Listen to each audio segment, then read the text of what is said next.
Hello, hello, dear friends. Welcome.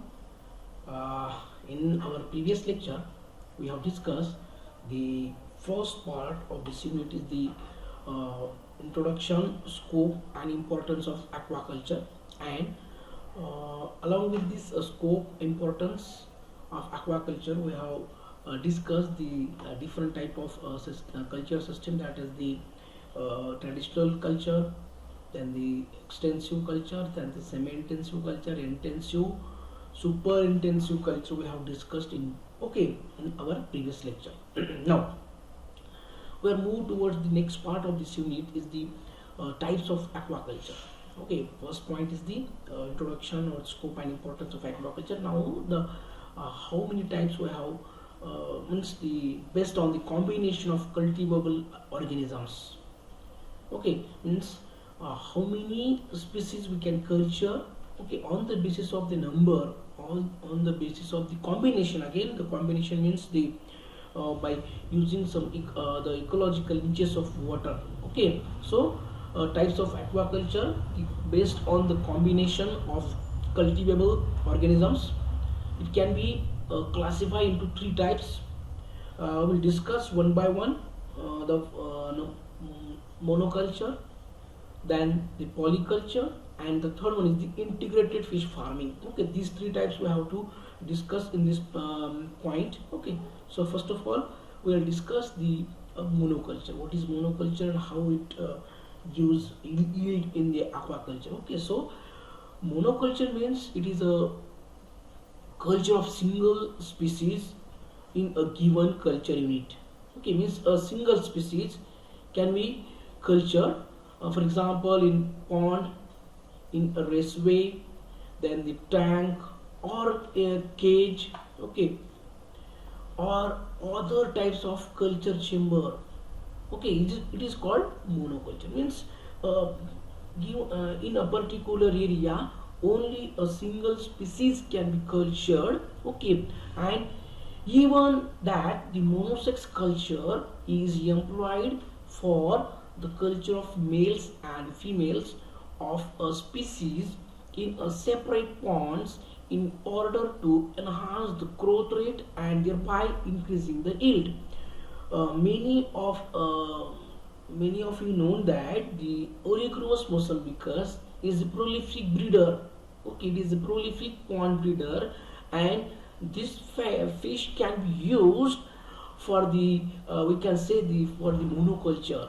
Okay, means if we are separating male and female from the this Orychrus mosambicus, then only they have the means we can say that their growth is increased and they have the give the more yield. Okay, so this monoculture is used for the prolific breeders fishes in a confined areas or in a confined waters. For example, the I will just say that the Corychrus mosambicus, previously it's called commonly it is called tilapia. Okay, and if the males and females are cultured separately, now we know the monosex culture. Why this important? Because see here how it can be give a more income or yield. So if the males and females are cultured separately, the energy used for the reproduction is also utilized for growth, resulting in maximum production. So this is the reason why we have culturing them separately, because whatever the energy they require for the reproduction, that energy they are utilized to for their growth purpose. Okay, and by taking this energy, ultimately the fish production or the what you can say the yield is more. Okay, so number of experiments were conducted of monosex culture in cage culture. See here, various in various methods we can culture this monosex. In that example is the cage culture. We have just we will discuss the okay next in the cage culture. So in a cage culture we can culture this monosex culture system also. Okay, now We will discuss here monoculture. So when we think about monoculture, you should know that the what are the advantages of this monoculture, why we are selecting, or why we are selecting a single species for the culture. Okay, so the advantages is more important as far as this monoculture is concerned. So first and most important advantages is the easy to feed fishes. We know very single species we have cultured, and we know the feeding habit of the fish. Okay, so it is very important, or it is very useful, or it is very easy to feed the particular fish. Okay, means whatever their feeding habit is there, we know, and by taking the particular feed to the fishes, so that's why it is easy to feed fishes in a monoculture practice. Okay, then it permits great control over size, age, and sex. No doubt, it gives, or it permits what, it gets great control over size, age, and their sex also. And most important criteria or the aspect in the monoculture is the monitoring. See here, in a monoculture, if we have select a species for the monoculture, and that species can be cultured in a cages. Okay, so by monitoring them, okay, means if the particular fish is very healthy or not, okay, or they have any disease or not, or it can be easily controlled, it is easily monitored in the monoculture system. Okay, and selective harvest of marketable fish can be employed. So here, we can say that the a single species we have cultured. Okay, and the selection is more important as far as the harvesting is concerned. Means, for example, if I have in a cage culture, if 2 kg or 3 kg fish is there, then only I have harvest the particular 2 and 3 kg fish instead of 500 gram or 1 kg. Okay, because it is very easily selected in the monoculture. Then the suitable for farmers having limited land resources. See here, this is also an advantage, important advantages over this in this or this monoculture, that those farmers do not have any land resources, so they can easily culture a single species in a confined area, and they can get enough exchange also. Okay, so this is an advantages of monoculture. Now we know that the if any technology have advantages, then it has a disadvantages also. They have a disadvantages also. So so same here, this monosex culture or monoculture, some disadvantages is there.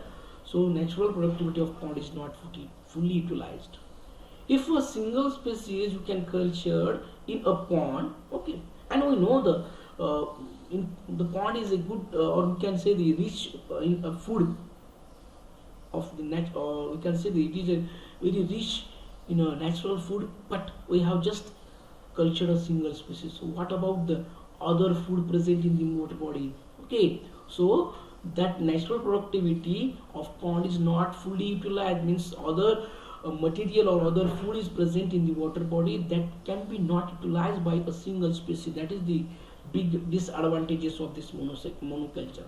Okay, and available space or the ecological niches in water column are not fully utilized. We have compare this water surface water bottom column water and the bottom. Okay, so whatever the feed is present on the surface layer, then the middle layer, that is called the column layer, and the bottom layer. So it is not fully utilized again. Okay, and the space is also not utilized by the single species in a pond. Okay, in case of disease outbreaks, greater chance of yield loss are there. If the monoculture any disease is observed, okay, and no doubt the only we have just cultured only a single species, so the disease can be spread rapidly between the species. Okay, between their particular single species only, because we have culture only single species in the pond. Okay, so that is very important, that the disease may spread very huge amount, or we can say that the, and because of this disease spreading, the yield also decreases. Okay, so next disadvantages is the more risk of a regression in water quality like this, or oxygen depletion again. It is one of the disadvantages of this monoculture. And due to the dependence of fish species on a natural food, as in common carp fry, fish growth is affected in case of shortage of natural food. So here again, number of species, number of fries of the particular species, they have taken a special food, or they have taken the, we can say, the natural food. Okay, or they are depend only on the natural food. Okay, so because of this, it is a shortage of natural food, and it again leads to what, decreasing the yield. So this is the advantages and disadvantages of monoculture.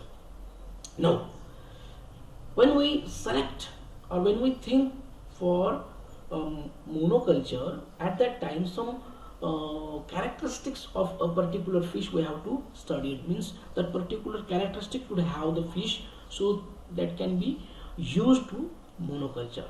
So what type of characters is needed? So here first is more important, that the growth rate.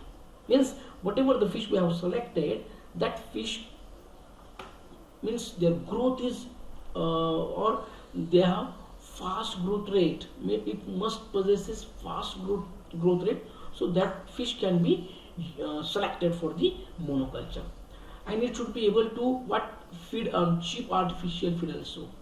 If we are giving if we are give them artificial food, then that fish is also able to the particular feed we have to give them, that is the also cheap artificial food is also they utilize by the particular species. That should be noted. Okay, then the most important criteria or the characteristics of this monoculture is the fish should be hardy in nature.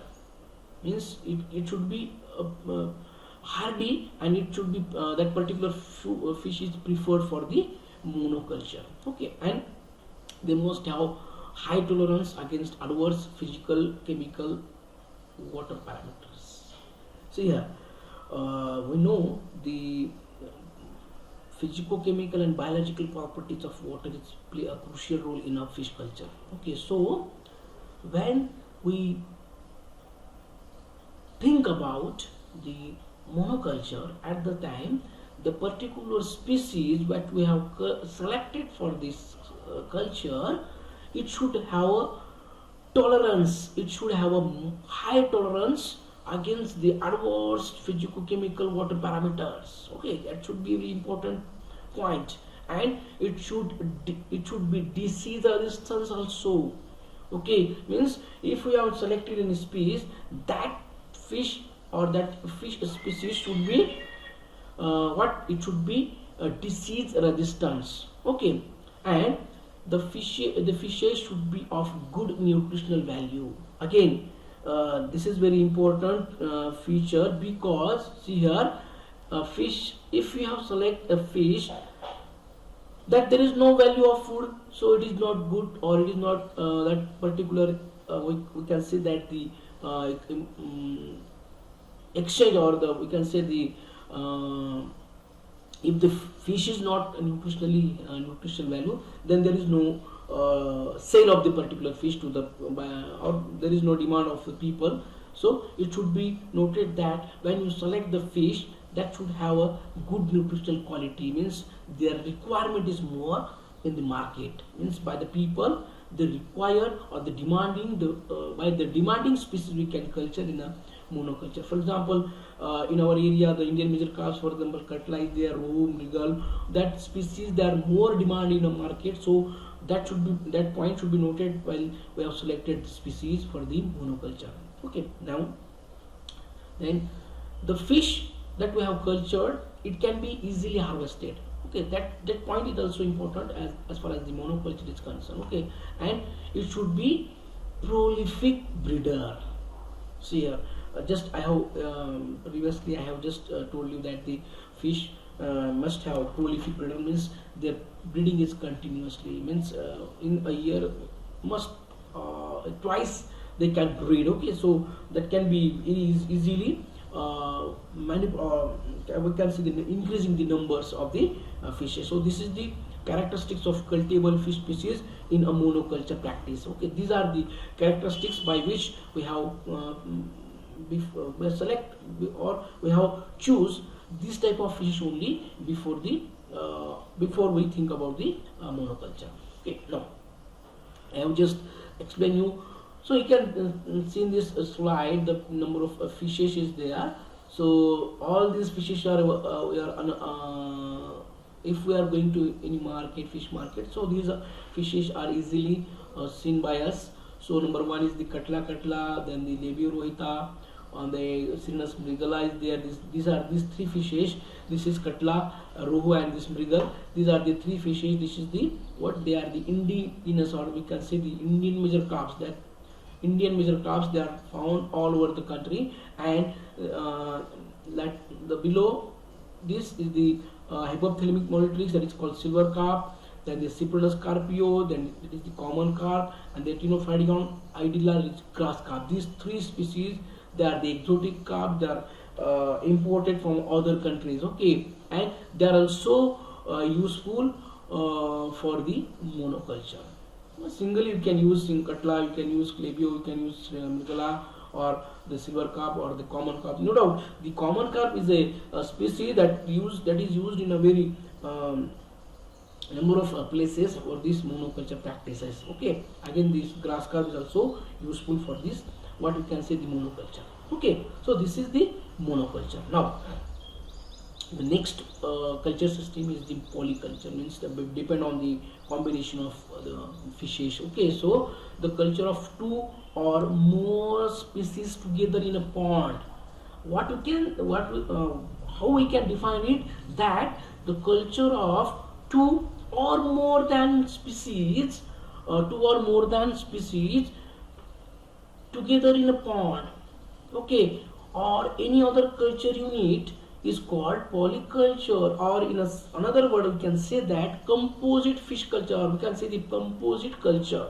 Okay, means two plus fishes we can culture in a existing water bodies. Whatever the we have culture unit, that particular culture unit we have to culture the more than two or more than three species in a pond for the more benefit, for the more yield. Okay, so here the compatible species of different feeding habits are grown together in the same pond, so that maximum utilization of food from different ecological niches is possible, resulting in the maximum production per unit area of a water body. Just we have explained the monoculture, and we have discussed that in the disadvantages, that there is no full utilization of or the existing water bodies there, because only single species there. Okay, but in this polyculture what happened, all the ecological niches, okay, they are the utilized, maximum utilized, and because of this what happened, because of this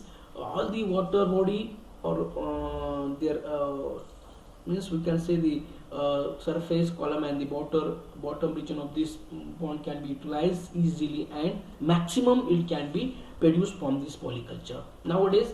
Or this composite fish culture is very famous, and number of fish farmers they use this polyculture, okay, instead of the monoculture. So see here the principle or the biological basis, why this polyculture is more important. So the motivating principle is that the fish production in ponds may be maximized by raising combination of species having different food habits.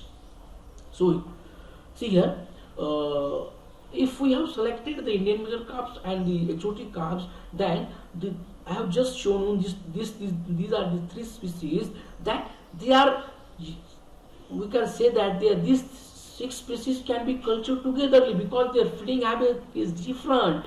Okay, and because of their feeding habit is different, so they can be easily what we can say the utilized all the food or all the resources present in the water. Okay, and there is no competition between them because their feeding habit is different to each other. So the mixture of fish gives better utilization of available natural food and produced in a pond at different depths.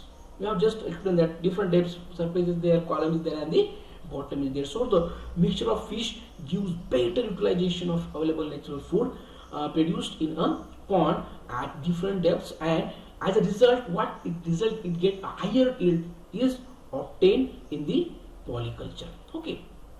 Now, the what requirement or the what are the characteristics of the fish that we have cultured in the what we can say the polyculture. So first is the it should have a different feeding habits.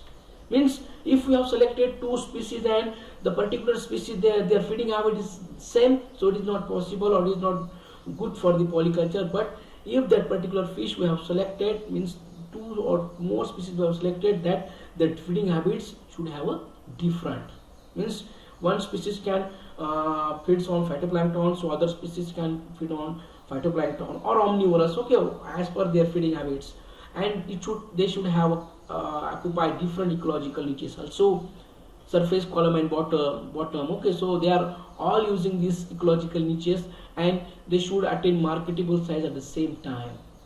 Okay, means when we culture all these species in a single pond, same time all the fishes can attain marketable size, so that we can easily harvest and easily sell them. Okay, and they should tolerate each other, no doubt, because of presence in water body. They should tolerate to each other. They should their presence means whatever they have means they are present in a water body, so they do not have competition between them. Okay, so they have tolerate to each other, then they should not predatory also. If we are culturing 5 species in a pond and another six species we can add, for example the Claris batrachus or any other carnivorous Mr. Singhala is there. So if we have added this fish in the pond, what happened, because of these predatory habits of this Claris batrachus or the Mr. Singhala, they can feeds on the other fries or fingerlings which we have stocked. Okay, so it can be harmful to the polyculture system, so they should not be predatory in nature.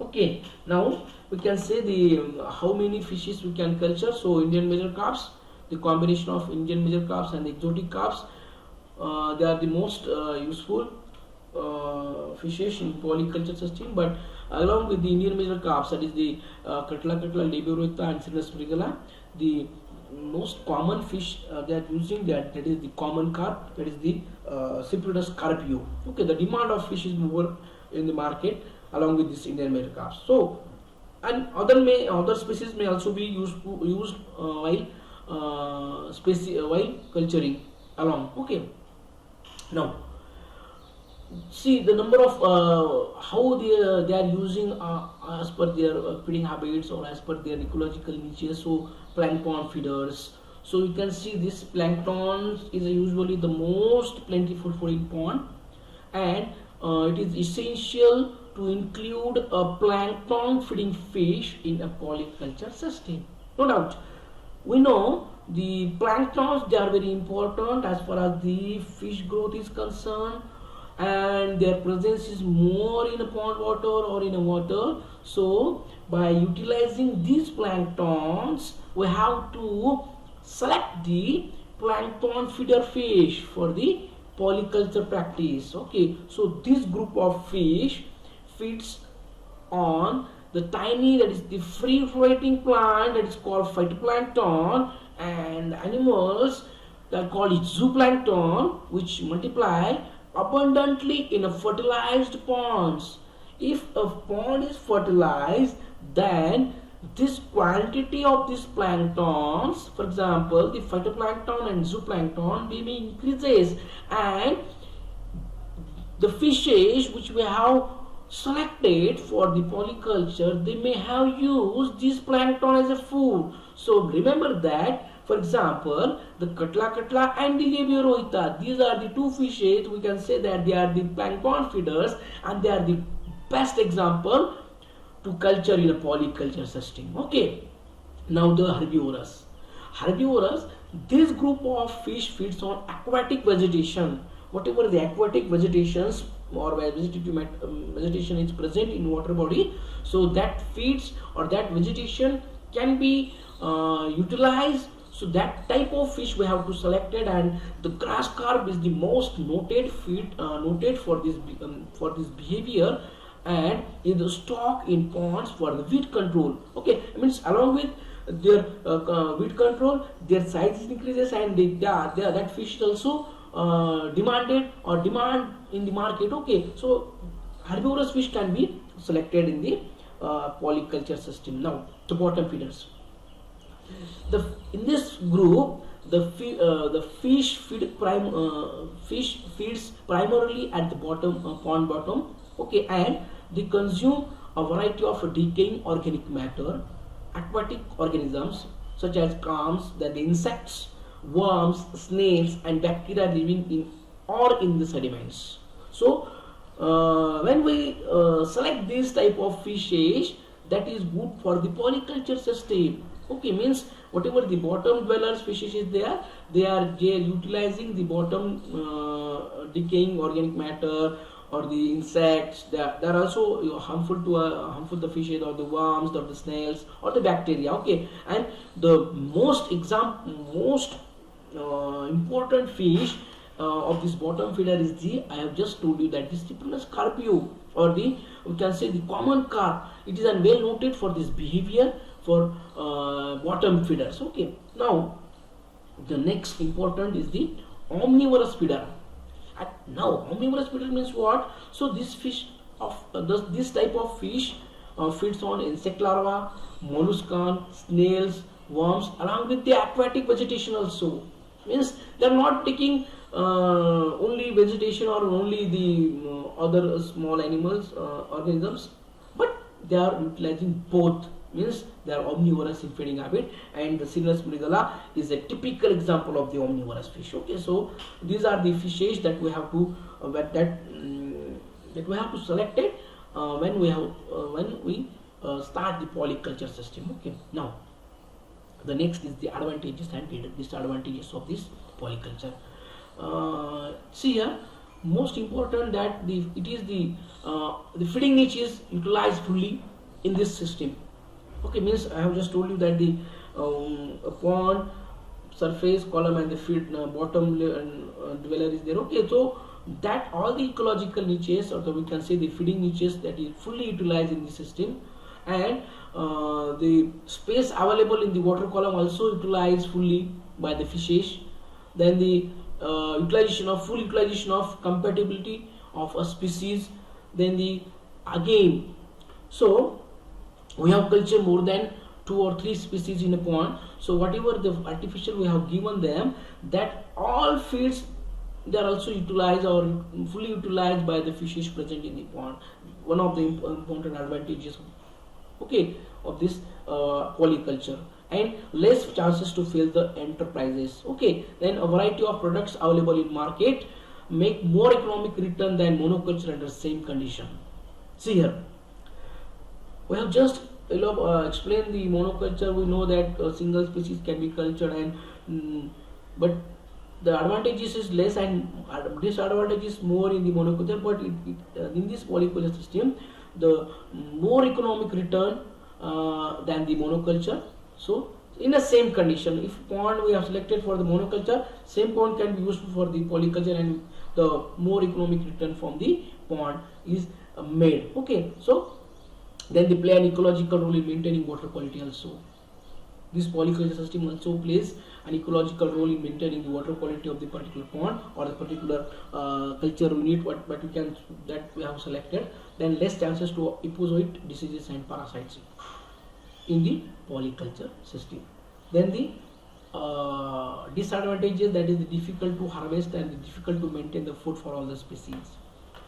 Why it is difficult to harvest? Because I want to if I have cultured Catla libruta and mrigal, and along with Cyprinus carpio, but I have to harvest only Cyprinus carpio. Okay, but it is difficult that all these among the 4 species only the Cyprinus carpio is caught. No, it is not like that. So it is difficult to harvest, and it is also difficult to maintain the food of all the species because their feeding habit is different. It is one of the disadvantages of this polyculture. Now in the Indian polyculture scenarios here, I have just mentioned some species here and their feeding habit, then feeding niche, and the major food that they have taken.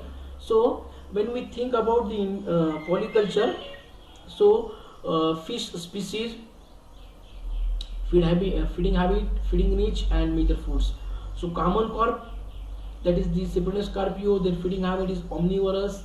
Again, their feeding niche is bottom dweller. They are bottom feeder, and their major food is insect larvae, detritus vegetation. Okay.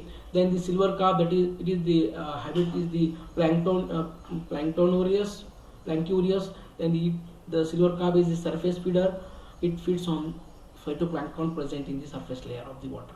Then the big head carp, again it is planciorous, surface fooder, and it feeds on zooplankton present in a surface layer. Then the grass carp, it is herbivorous in nature, and the marginal feeder, it feeds on vegetation. The cutla and the rohu, again the rohu is herbivorous, bottom and marginal. Then the larger planktons, they prefer in their diet. Then the cluckatla, it is a planciorous fish, surface feeder, and it mostly consume the zooplankton. Okay. Then the mrigal, again it is a bottom feeder. Their habit is omnivorous. Then insect, larvae, worms, and vegetation. They are the prefer, or they are their major food. Okay. Then the tilapia or the Urucurus mosambicus, we can say the omnivorous. It is a marginal feeder. Then the plankton, insect. But this tilapia is an again some problem is there because it is a prolific breeder and their breeding is continuously. Okay, so that should be more, means the, we can say the, you just select the monosex, or either male or either female also. Okay. And the common carp, the most important fish in this polyculture is the common carp. Again, omnivorous, bottom feeder, insect larva, vegetation. Just I have just explained you the common carp. Okay, so this is nothing but what the culture system. Okay, in that particular, today we have discussed the monoculture and the polyculture. Okay. In a next lecture we will discuss the integrated fish farming. The third point of this unit of this point is the integrated fish farming. Okay. Till now I have stopped here. Again, if you have any query about this lecture, you just drop your question in our chat box. Okay, so we can able to answer this your problems. Okay, so this will stop here, and we'll meet in our next lecture. Okay, till then, bye. Thank you.